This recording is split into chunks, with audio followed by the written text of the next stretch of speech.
Masing-masing nabi Allah berikan kitab, masing-masing nabi Allah berikan suhuf, masing-masing nabi Allah berikan petunjuk hidayah, masing-masing nabi didatangi oleh malaikat Jibril yang mengangkat kenabiannya, dan masing-masing semua nabi membawa agama Islam. La nufarriqu baina ahadim min rusulih. Enggak ada Allah beda-bedakan antara yang satu dan yang lain, enggak ada Allah beda-bedakan. Semuanya sesuai dengan waktunya.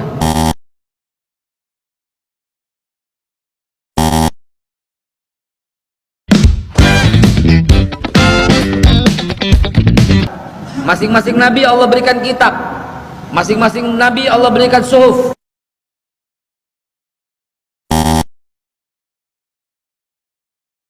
masing-masing nabi didatangi oleh malaikat Jibril yang mengangkat kenabiannya. Surah ke-42 ayat 51. Tidak mungkin bagi seorang manusia untuk diajak berbicara langsung oleh Allah kecuali dengan perantaraan wahyu. 1. Kedua, dari belakang tabir. Ketiga, atau dengan mengirim utusan lalu mewahyukan kepadanya dengan izinnya apa yang dia kehendaki. Sesungguhnya dia maha tinggi dan maha bijaksana. Jadi tidak semua nabi didatangi oleh malaikat, karena pewahyuan masing-masing nabi itu berbeda-beda. Itu kenapa sampai gundul Nabi Isa tidak pernah ditemui oleh Jibril, sampai gundul. Di kitab Quran manapun tidak pernah ada riwayat di mana Nabi Isa didatangi oleh Jibril dalam rangka pewahyuan, sampai gundul. Terkait statement beliau yang mengatakan masing-masing nabi didatangi oleh malaikat Jibril yang mengangkat kenabiannya, itu salah, karena memang malaikat bukan bertugas untuk mengangkat kenabian. Dan masing-masing semua nabi membawa agama Islam. Surah Al-Maidah ayat yang ketiga.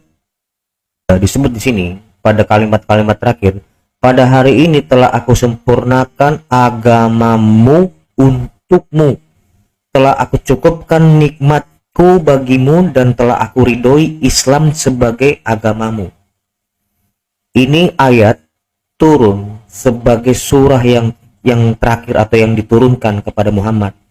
Inilah maknanya yang disebut telah kusempurnakan, karena pewahyuan Quran diturunkan dalam berangsur-angsur, dan inilah yang paling terakhir.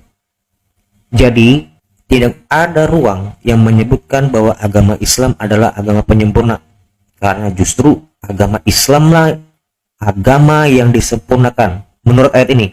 Karena di sini jelas disebut pada hari ini telah aku sempurnakan agamamu untukmu.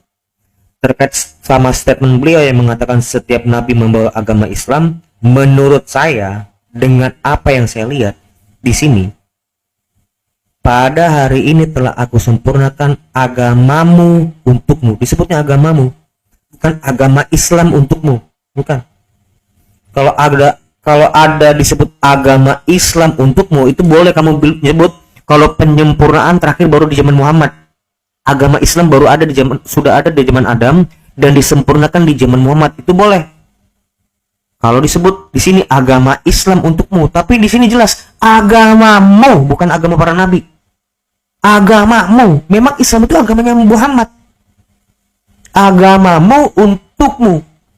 Setiap nabi agama Islam. Kalau kamu mengatakan Islam itu adalah Muslim, artinya berserah, memang setiap nabi itu berserah. Tapi kalau mereka beragama Islam, bohong. Karena agama Islam adalah agama yang diturunkan benar-benar sama kepada Muhammad. Makanya di sini disebut agamamu untukmu. Agama apa itu, Dek? Di bawahnya, aku ridhoi Islam sebagai agama Muhammad, agamamu.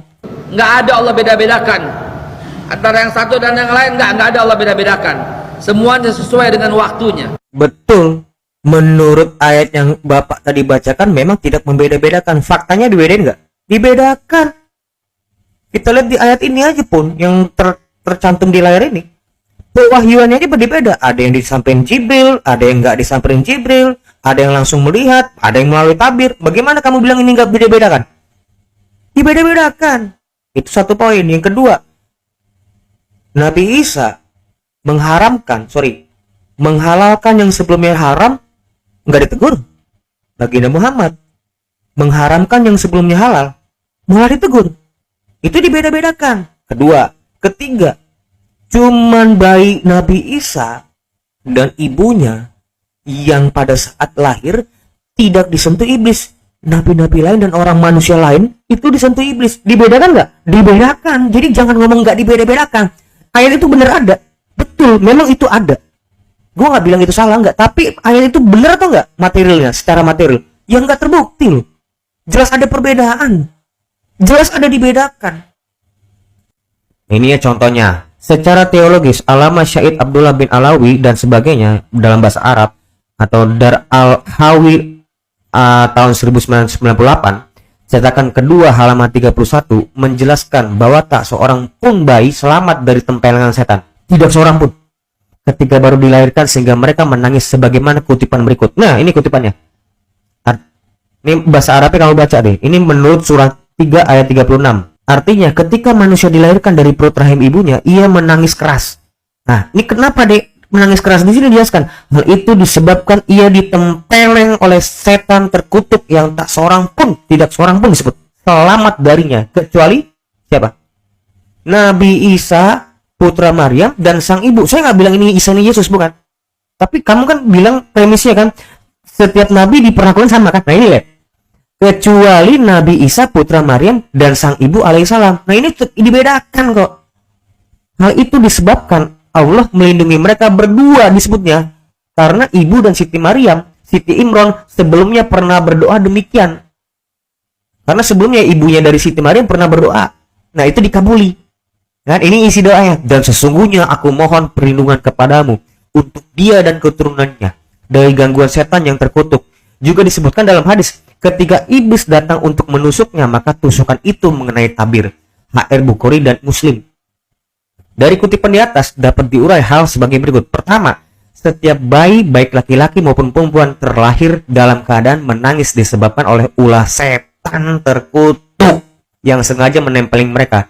Penjelasan ini merujuk pada hadis Rasulullah sebagai berikut. Tidak ada seorang bayi yang terlahir tanpa mendapatkan tusukan dari setan sehingga bayi itu menangis keras karenanya kecuali putra Maryam dan ibunya. Ini hadis HR Muslim.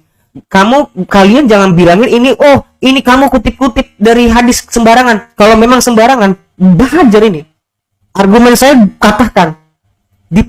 Oh hadirin dapat NU online. NU online itu siapa? Misionaris. Nggak apa-apa kan? Nggak masalah kan? Kamu harus mewajibkan saya mempunyai hadis.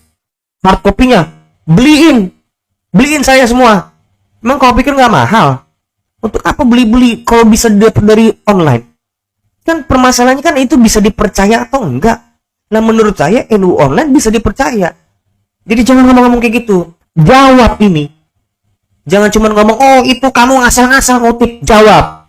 Yang kedua, lihat disebut Nabi Isa dan ibunya Siti Maryam alaihissalam adalah satu-satunya yang selamat dari tempelengan setan. Nah, dari sini langsung aja. Kalau disebut tiap nabi itu diperlakukan sama, ya enggak, dibedakan.